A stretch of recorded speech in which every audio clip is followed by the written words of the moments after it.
welcome. I'm your host, Stefano, and this is When Leaders Talk, a podcast about leadership and most importantly, about leaders.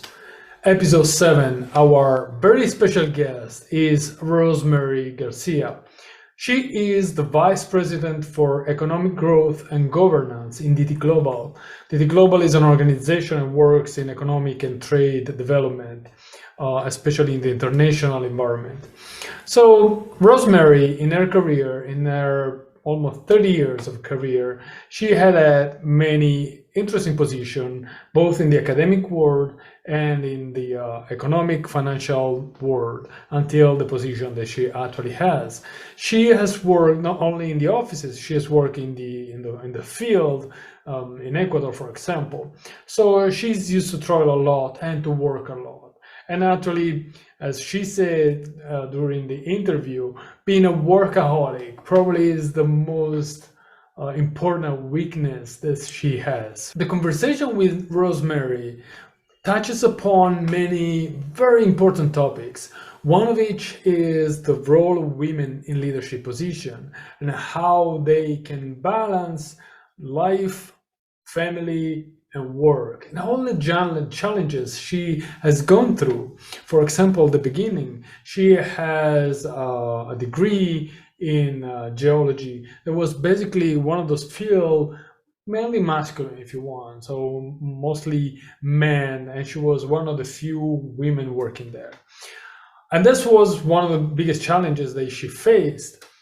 But as I said, she has a great experience, and she has approached leadership in a very different way, especially growing up. She said that now she's more gentle. That's how she describes herself after many years of leadership position. So Rosemary is a very humble person, and actually I know she's not just a hard worker, but she's a great leader. A lot of people love working with her and having to do with her. She's so focused on empowering other people that everyone benefits from working with her. And actually, this is something that is so clear for her. It's so clear that during the interviews for recruiting people, she brings this to the plate. So I don't want to, of course, spoil the rest of the interview. I think it's a great interview for all of you and for so many reasons. So I'll leave you to that. But before, of course, let me remind you about subscribing to this podcast if you want. And you can also follow me on all the social media from TikTok, LinkedIn, Twitter, Instagram, and Facebook. And also more information you can find on www.masteryourseed.com. Well, I'll leave you to the interview, and I'm sure you will enjoy it.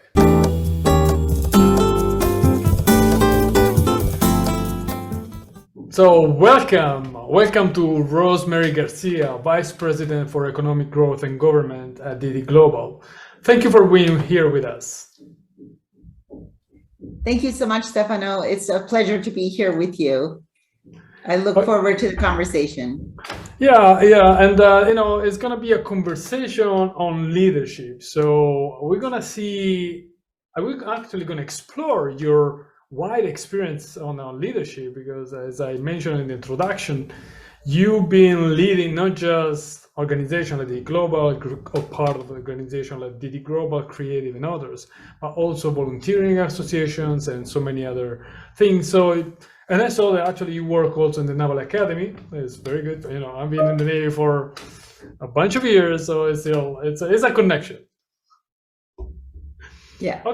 Okay, so the first question I want to ask you is my standard first question. It is, what is your definition, if you have any, of leadership? I would say it's having a vision of what is coming next and being able to step into the unknown, and yet at the same time to bring others with you. But it's more complicated than that. It also includes the fostering of the personnel or the people that you're working with in order for them to reach their maximum potential. So it's very intentional in the sense that you're bringing people with you in whatever you're trying to achieve. Okay, so you already said a lot of things. You said vision, facing the unknown, bringing others with you, and actually fostering them. Okay, so let's start with the first part. What is your vision right now? Well, I think it depends on your mission in life, right? I think everybody has kind of a sense of what they want to accomplish in life. And I think that those of us who work in international development have had this kind of a greater purpose of making the world a better place than it currently is, and helping those people and those countries or those groups to be better than they currently are. So that's kind of the vision, the initial vision. But it also comes with being able to see the situation and what the barriers are, and how to overcome the barriers in the objectives. So. Okay, and I share your point of view. I've been in Boy Scouts for the first part of my life, for almost a decade, and the founders of the Boy Scout movement was this general, Baden-Powell, who actually said, you have to try to leave the world a better place than you found it. And this is really a nice sentence. It doesn't matter how big is the impact that you can have or smaller, still, you have to try. You have to try to leave your small mark, if you want, in the world or in the organization you're working for.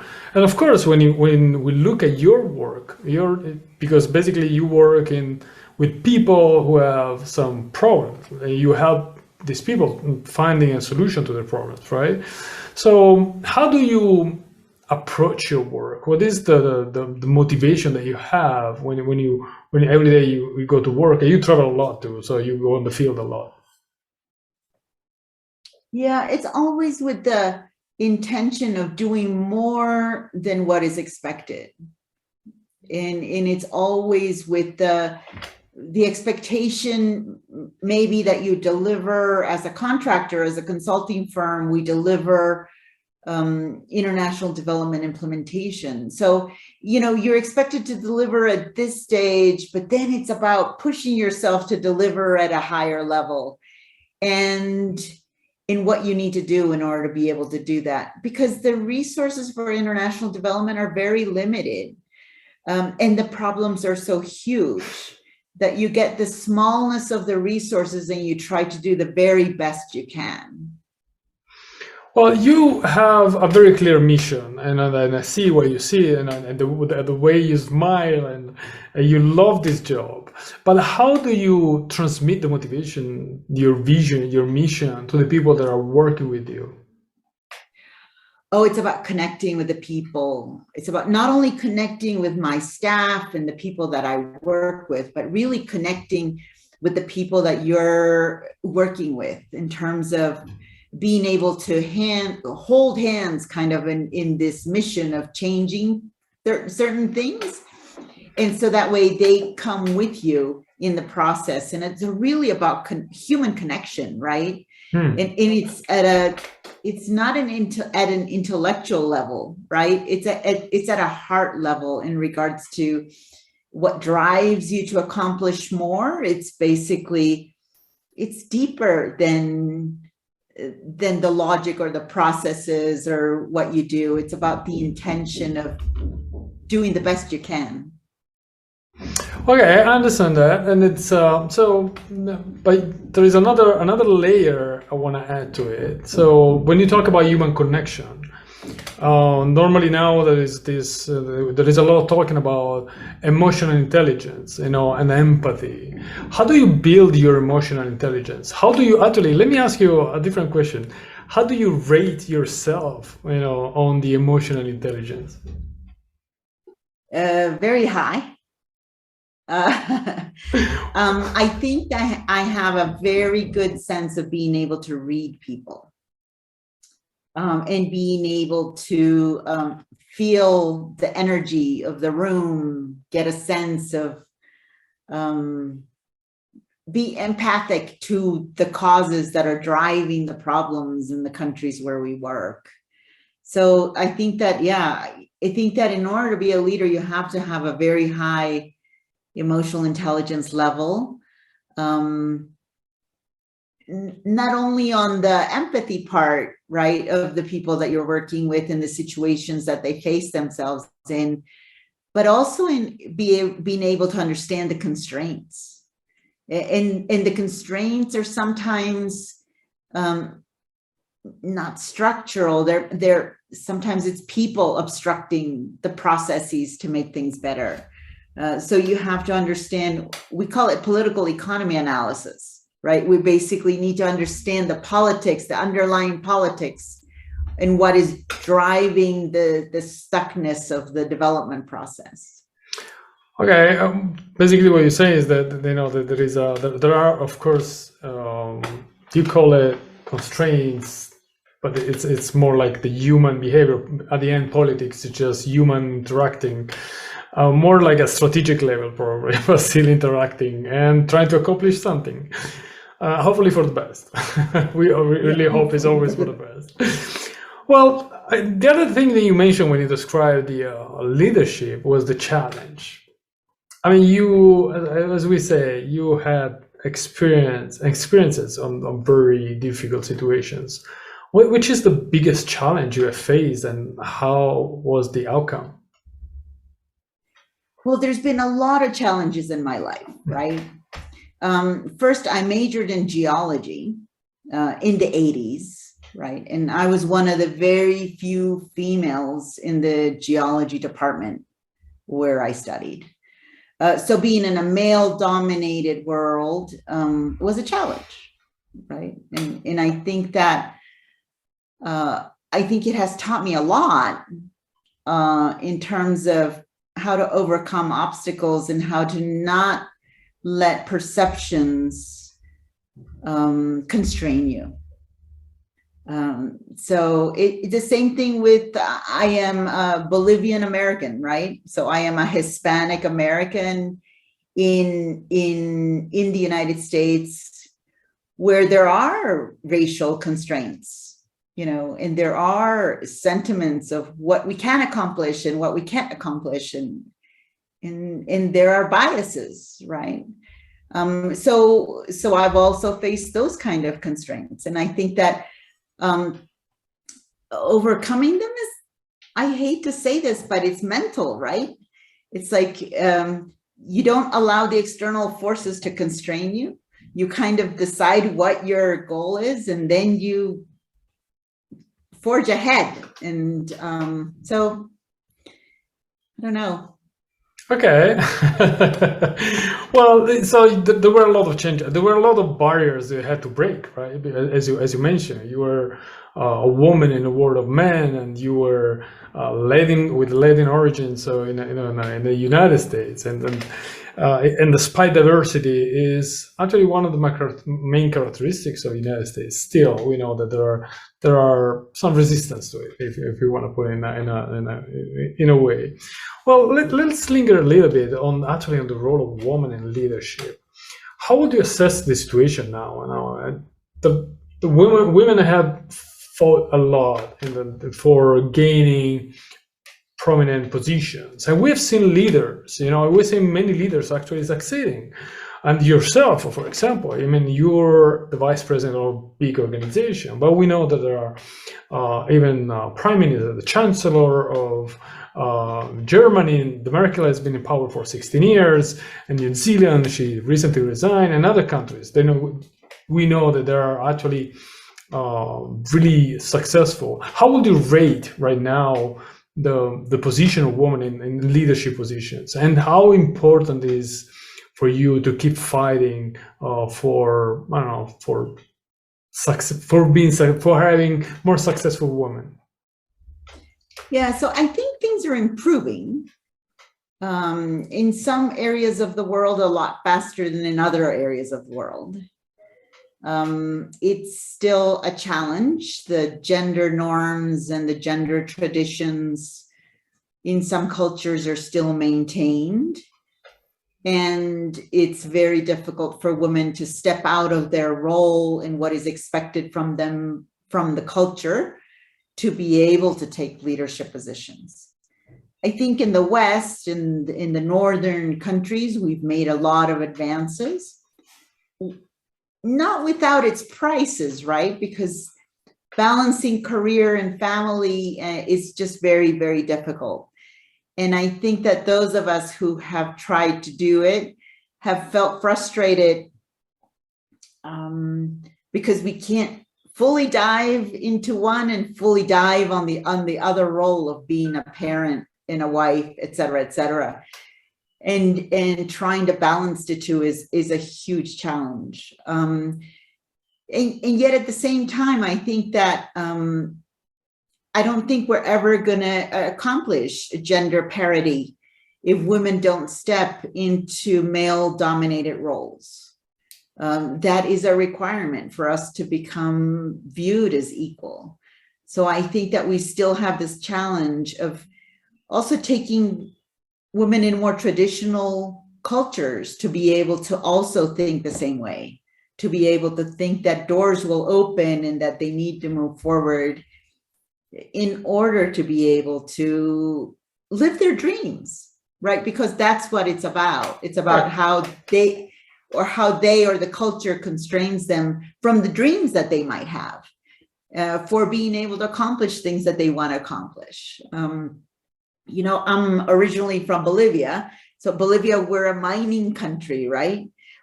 I was brought up in the mining sector. So I studied geology thinking that I was going to go back to Bolivia and I was going to be this great geologist that was going to, you know, discover new ores and things like that. You know, obviously that didn't happen.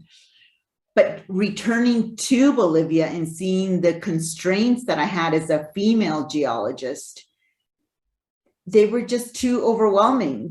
So I took a different path than the one that I had initially intended because of the cultural constraints that I faced. But many women don't have those choices. And I think that we need to open those choices and open those opportunities so that way women can accomplish their own dreams because everybody has dreams for themselves. You touch upon another interesting topic that is actually the balancing of life, especially for a woman. And the question I have is, do you think that actually the woman is different from this point of view, or with respect to a man, is more like family oriented and therefore struggles more for in finding this balance, or is something that is evolving and trying to find a kind of equal burden, if we want to call it like this, on the family side, and so they both partners can actually think in their career in the same way and facing the same responsibilities and chances? I think it depends, right? It depends on who your partner is, whether your partner supports you in this career growth or doesn't, or whether they're willing to chip in and be co-parents within the marriage. I think it depends. But I think everybody needs to struggle with their own kind of reality of how they balance it, how they balance the career with the caregiving. I had a psychologist that talked to me, and I was expecting my daughter, and she said, Rose Mary, no matter what you accomplish in life, the most important role you will ever have is your role as a mother, because you're creating a human being. And I took that to heart. I really took that to heart. So it's great to accomplish a lot of things, but the influencing of the new generation and what you can create and who they become, you have such a great influence as a mother. So it's an important role. Well, yeah, it is important, of course. And I know I agree with you. And I'm Italian, so I think we come from a different, actually a similar point of view on family. And yet, is this something that should be, generally speaking, shared with the other partner, or is the mother who has this kind of bond with the children? the strongest bond compared to the father. What do you think? Okay. I understand. There is not an answer for this. No. Okay. No. But well, and do you think this is changing? I mean, you have a daughter, and she's a young adult. So, do you think it's changing? Do you think the new generation are changing the approach to this matter? You know, like, how they combine, how they balance family and work? You know, I can only speak from what I've been exposed, which is I think that in my generation, we were a lot more fervent about achievement and rising, and I think that the next generation is more empathetic, is more welcoming. I think they're gentler and more conscious of what the consequences of their actions. And I think it's really beautiful to see that it's not about, I don't know, but it's not about competition. It's more about social networks, I think. I think the next generation is different. And we'll see. We'll see soon, I guess. We'll see how this develop. Okay, let's stay a little bit on this topic, yeah. But changing, don't worry. I'm gonna ask again about but life, the balance between life, your personal life, your family and friends, and work. How do you manage this? Because as I say, you travel a lot. I mean, you work. You have a job with a lot of responsibilities. I'm sure your schedule, actually, I know that your schedule is quite full. It's been hard to find time for this interview. And actually, right now, you're not even in Washington. You are in Bolivia, right? So you're traveling. You have to carve out this hour for us, and I thank you again. But how do you manage the balance between everything you have to do as a mother, as a wife, as a professional, as a friend, and for yourself? Oof, hard. Now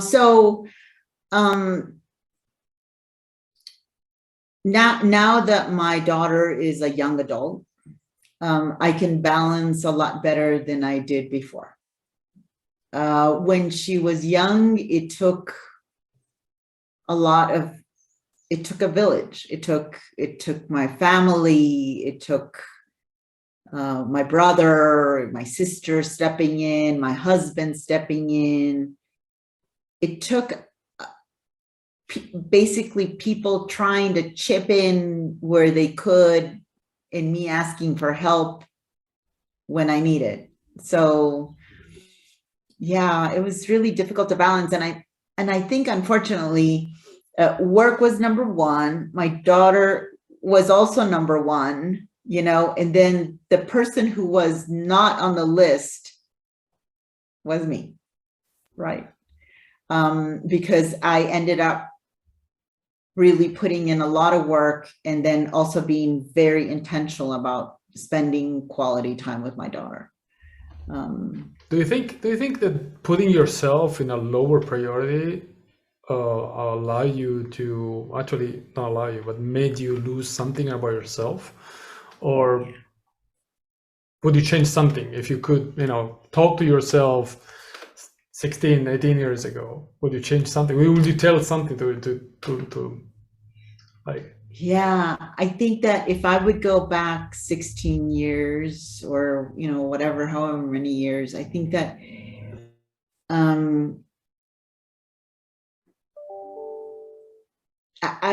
I don't know how more efficient I would become, but I would definitely put myself like within the top 3 things rather than at the very end. Yeah. Okay. I understand that we're touching something upon some sensitive. So, well, let's change the topic and a little bit still talking about leadership, of course.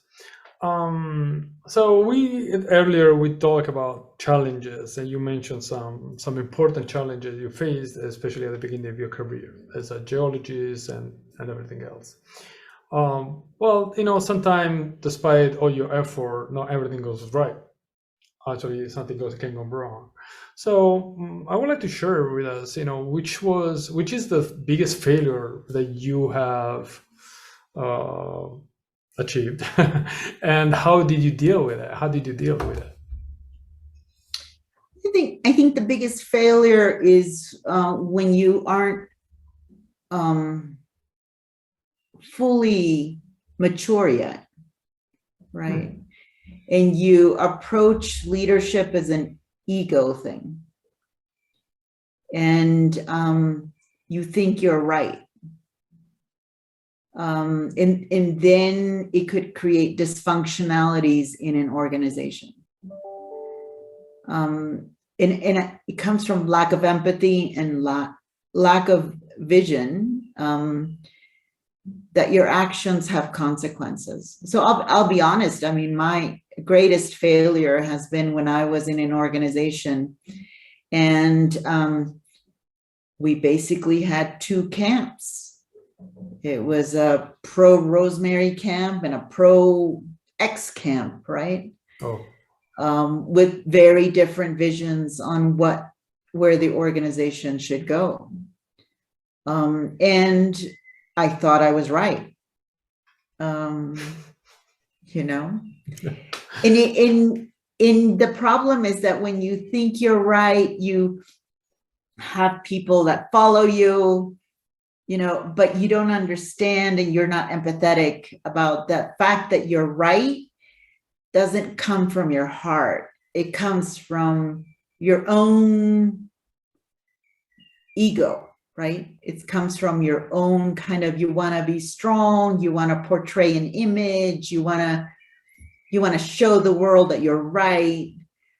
So when you come from that perspective, you're not fully open to true leadership, because you're not really listening to the other side. You're not really being empathetic about the situation, and then you create dysfunctionalities in an organization.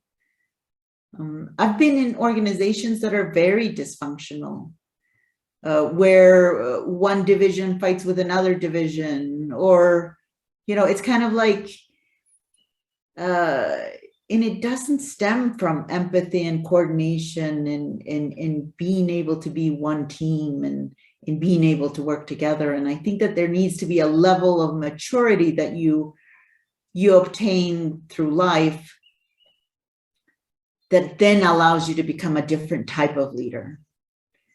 And unfortunately, sometimes that comes with age. Sometimes, when you're in your 20s and your 30s, you think you can conquer the world, and you think that you're it, right? And then you come to an understanding that maybe that's not the best way to go forward.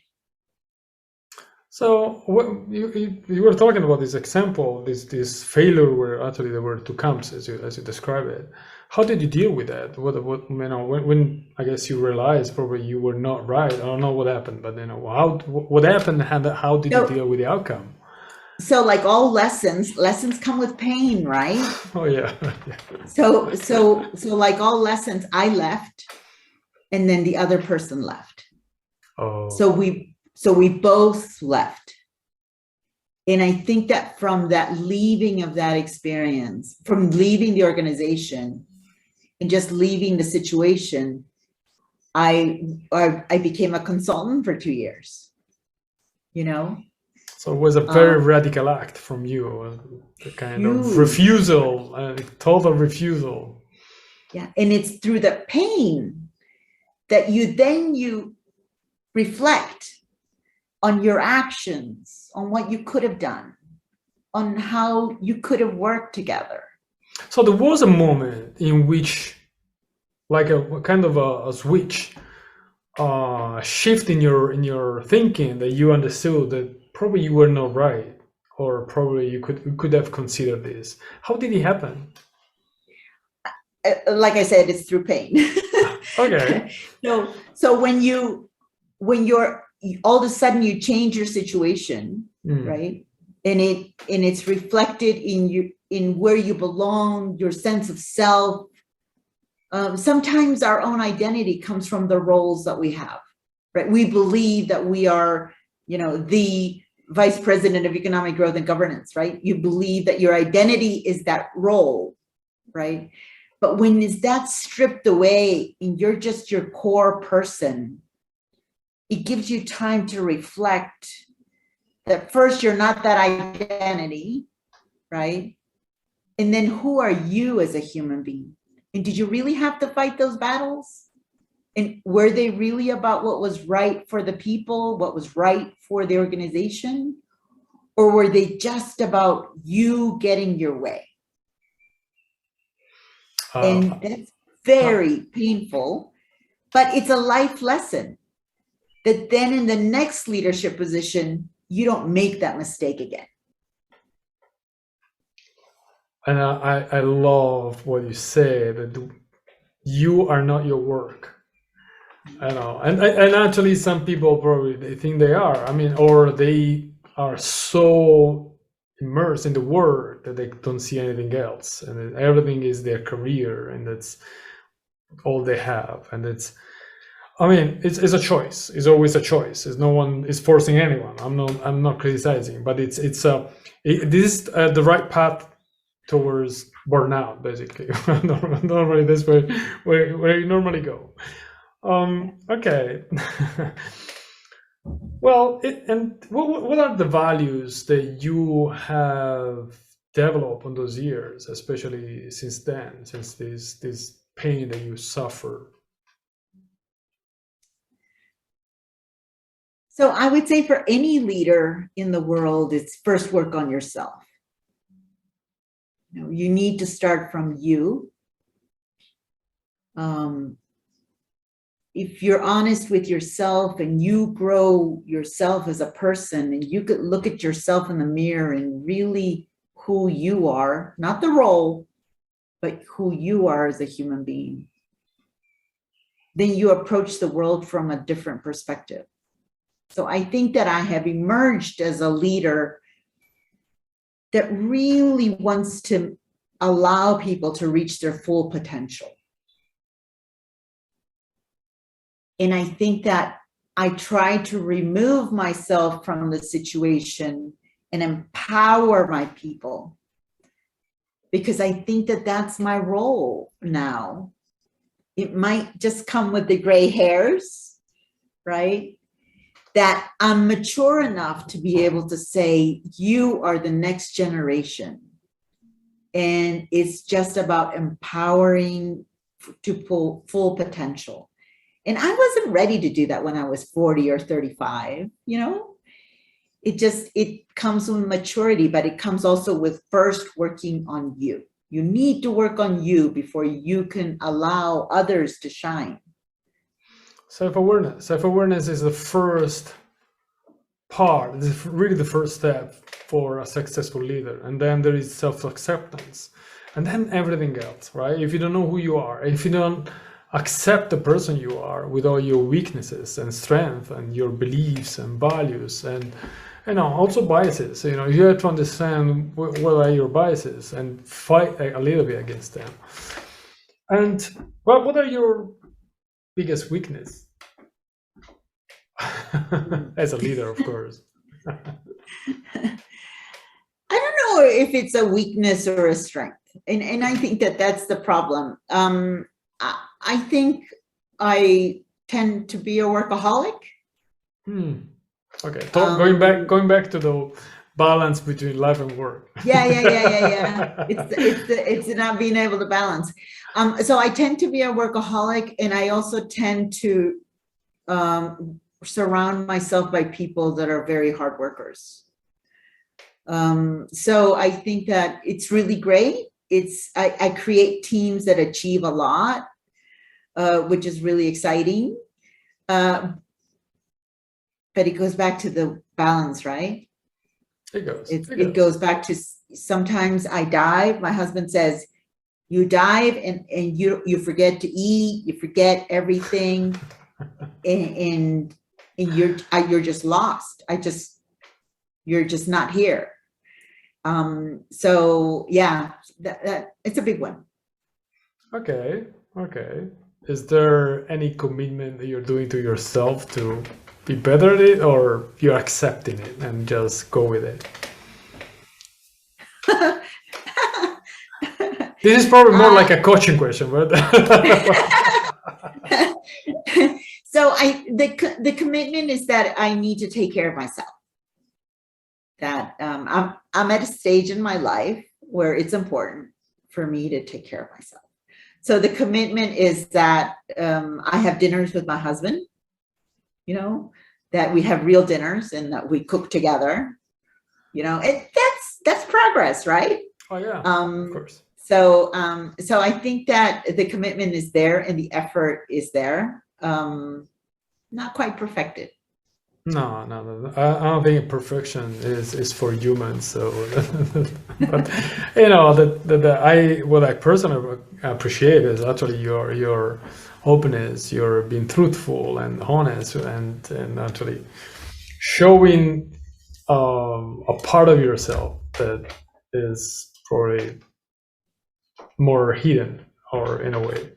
Okay, and you talk a lot about empowering people and empowering the team members and people working with you, make them better professionals and better human beings. How do you do that? What is the leadership style that you normally use when you have people working with you? So I'm definitely a very horizontal manager. Okay. In the sense that I am a transparent manager. When situations change, I convey that to the team. Everybody has a voice. In general, it's about being able to listen, not being authoritarian. It's the opposite. It's basically very, very horizontal. And I like that. I like being told, but Rose Mary, I think you're wrong on that one. Because that means that they feel confident to be able to tell me that I'm wrong. And that means I'm doing a good job at listening. And this builds... because if I stop listening, then they'll stop talking. Right? Absolutely. And this builds a lot of trust and ownership for everyone. It's not just their team members. They are active team members. They are really part of the team. It's not just working like a clockwork. It's more like you can change the clockwork. And this is something I explore in actually the last episode of this podcast with an automotive designer, Jason Castriola, who is really into, of course, he works in the creative, in a creative environment. So it's more like he has to foster creativity. That's probably a little bit different, but not that much, right? Because there is a lot of creativity in your work too. Yeah, there's creativity. Somewhat, I would say. Somewhat, yeah. I mean, there are rules, of course, and there are constraints, as we said earlier. There are a lot of politics, but still, probably for this reason, you have to find a different way to be successful with your team. Right. Okay, so explain me. Let's try to get more into the interaction that you have with the people working with you. If I'm sure you have meetings with your team, right, on a frequent basis. How do you actually manage the meeting? What is the techniques that you use during the meeting? What kind of way to empower them, as we mentioned earlier, or to ask questions to them, do you use normally? Yeah. So I'm going to start with something that you just said a little bit ago. Okay. You said the word trust. Right. I think trust is one of the most important aspects of any business, any organization. Right? And that's true with the team, right? In order for a team to be efficient, to achieve, to reach goals, all the members within the team need to be able to trust each other, right? And in order for you to serve your client, in order for you to be part of senior management, there needs to be, in a healthy organization, there needs to be a great deal of trust. So I would say that trust comes with your own vulnerability.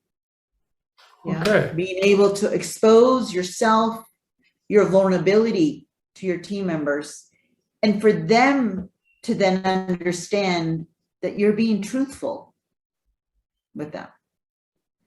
And I think that that level of interaction really creates bonds, right? Like it's not that I just trust my team to do their work. It's that if I would be in trouble, I would call my team members, right? It's that level of trust that you need to develop with them, and that you need to develop that kind of trust everywhere in your life. Because as you do that, then that allows you to be able to achieve things. So in my interaction with my team, it's about showing that vulnerability, showing that, whatever issue is happening, not only on my personal front, but not private stuff, but, on a personal front, sometimes you come across, issues, and you basically say, I'm really having a hard time. I like, for instance, now I am in Bolivia because my father's going to turn 92 years old. It's a huge thing, and I want to be here. So I basically said to my team, this is really important to me. I need to go. And and I know everything's going to be fine in Washington because you guys are there, right? But it's kind of like I need them and they need me. It's just developing that trust, that interact. And I think it has worked beautifully. And I think that I recommend that to all leaders, develop trust within your teams. And with that trust, you'll be able to accomplish anything you want to accomplish. Well, first of all, happy birthday to your father. Well, do you turn off your mobile, or are you reachable even when you're in Bolivia for family reasons? There are times when I turn it off. Okay, fair enough. And well, and sometimes you put trust in a person.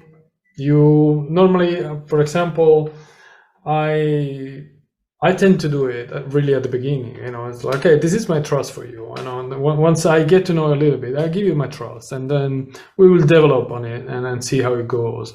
But what happens if a person actually betrays you, and then it's really not so trustful as you thought?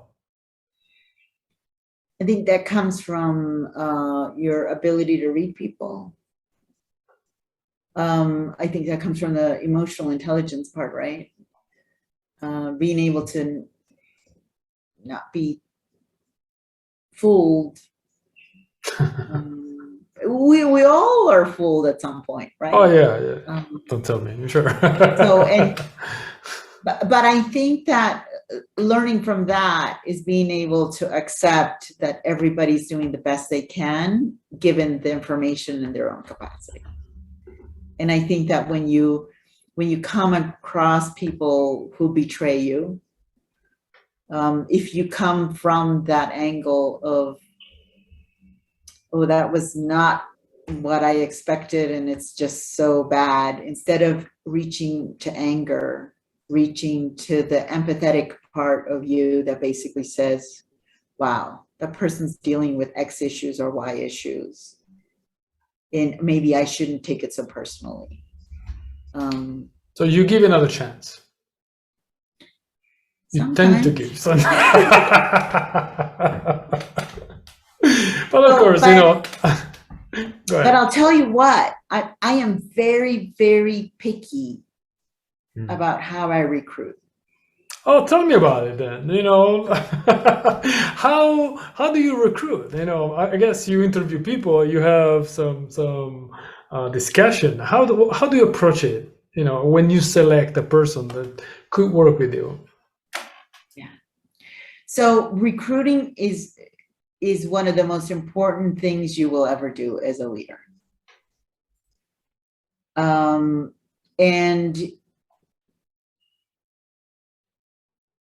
I would say that your emotional intelligence needs to be really, really high for you to be able to read people through an interview process and be able to get at the essence of what makes them tick. And then be able to recruit the right people for your team. So I don't know if you've ever read Good to Great. No. So it's a book, I guess it came out, I don't know, maybe 10 years ago, maybe 15 years ago, but it basically was saying that the most important thing you do in a company when you build it is to bring the right people on board. And I believe that completely. It's easy to say though. But of course everyone tries it. But what is that you look at? When I understand what you say about being emotional intelligence, empathetic towards the person, but what is that you try to understand from a person that is in front of you? Well, in my line of work, it's very complex, right? I need somebody who I need somebody who's very bright. I need somebody who's very hard worker. I need somebody who's driven by the development, purpose of development. I need somebody who is not going to want to stand out above everybody else. So that, I need somebody that is going to be able to be a team player. So there's many characteristics that I'm looking for when I recruit, and even recruitment at the very, very youngest, most junior positions. I'm involved. So, which maybe tells you a little bit about me, but but I think it's the most important thing you will ever do.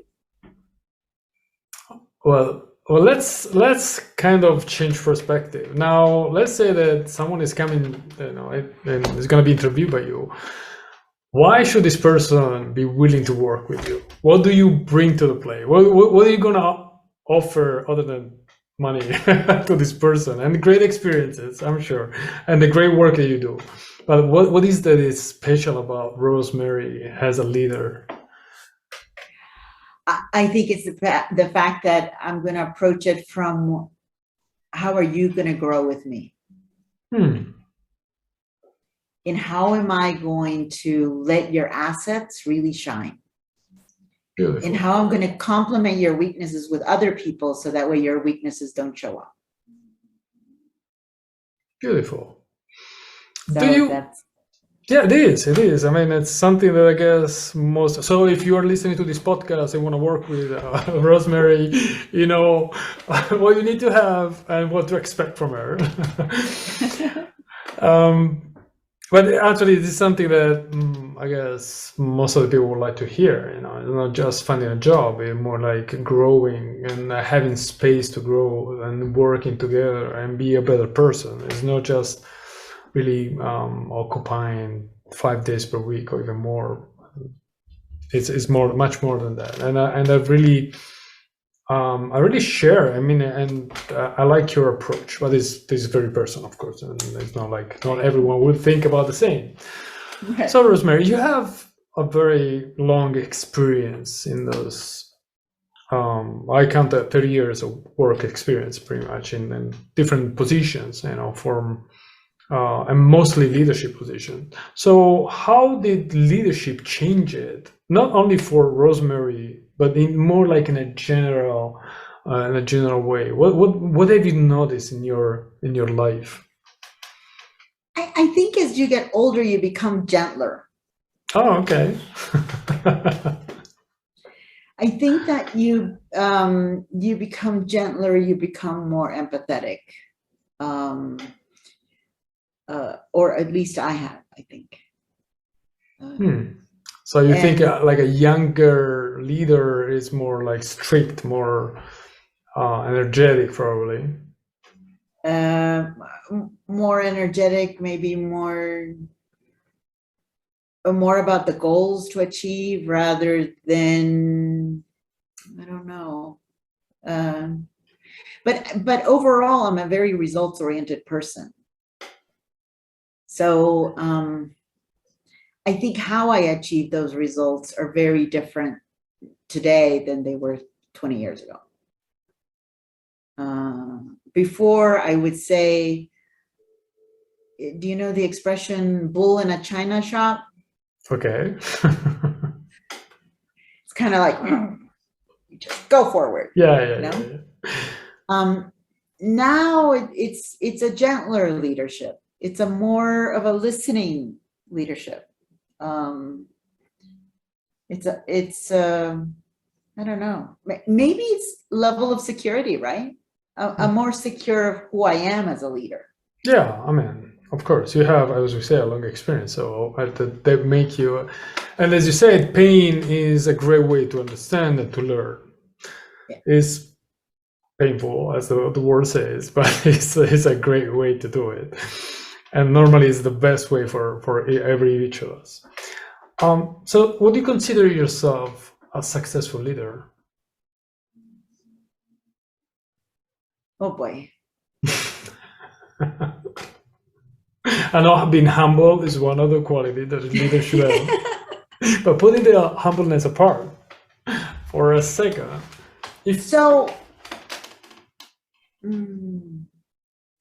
considering that my father wanted me to be president of Bolivia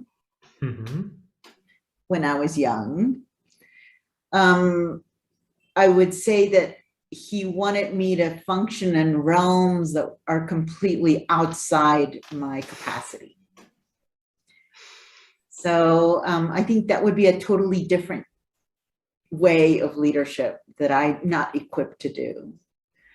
But I think that in the work that I do, I am happy where I'm going. Okay. In the leadership part. But it's not as unknown or as unpredictable or chaotic, or it's not like a leadership in like when you lead a political system, right? Or so that's a lot more complicated. So I think that there's still room to grow. Yeah. And I don't know if I ever will step into a more complicated world. Yeah, well, as we said, perfection doesn't exist, so having room to grow is always good. Probably when you think you've reached, and this is a conversation I had in another episode with a guy, actually, he was an officer and became the Minister of Defense, so you can actually say that he was successful in so many ways. But what he expressed well, that is more about the journey, and there is never the end of the journey. Whenever you reach the end of the journey, you have failed. Whenever you think you've reached the end of your journey, that's the moment when you have failed. That's the moment where you think, I'm done, and you stop thinking and looking for innovation and changing things and get better. That's really it's not being hyper achiever. It's not really. It's not wanting more money. It's really a matter of a position or aspiration. So that's the beauty of it. And yeah, I always say that if you're not growing, you're shrinking. If you're not growing, you're shrinking. Oh yeah. And one of the things I had to hear, and where I'm coming from, was often said is, "Oh, we have always done like this," and it's really okay. That doesn't mean anything. Actually, it's really you cannot say that. It doesn't work. And even if we've always, and sometimes you hear it from your boss. You propose something, and the boss comes to you and say, "Oh, well, we have always done like this. Why you want to change?" Okay. But let's see, my Italian way, my hands are coming up. Okay, so we have time for my last question, and I really want to ask you. I know that's another question that I always ask to everyone, and it's so. Let's say that someone comes to you and say, "Hey, Rosemary, I want to be a successful leader like you are. What should I do? How should I approach my work life?"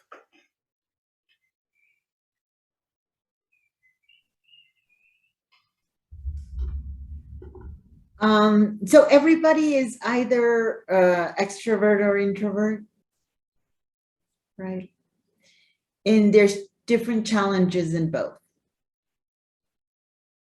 So introverts need to become extroverts to be effective leaders. Extroverts need to calm down and listen to their soul. So it depends on the person that would approach me. Because they're all coming from different places. I would say start with yourself all the time. Start with yourself. What baggage do you have that others are suffering because you're carrying the baggage, right? That's where I would start. Because I don't think you can have a good leader if you haven't done the work on yourself first. Yeah, that's what I would say. And then listen, listen, listen. But if I can add, listen for real, not just hear sounds. Listen. Understand what they're saying, how they're saying. Rosemary, thank you very much. Thank you for your time. Thank you for all the words and the experience that you share, and your point of view is so enlightening. And I have really appreciated your honesty and bravery, showing up, your vulnerable part. And thank you really for finding time for us. Stefano, thank you so much. And it's been a pleasure talking to you.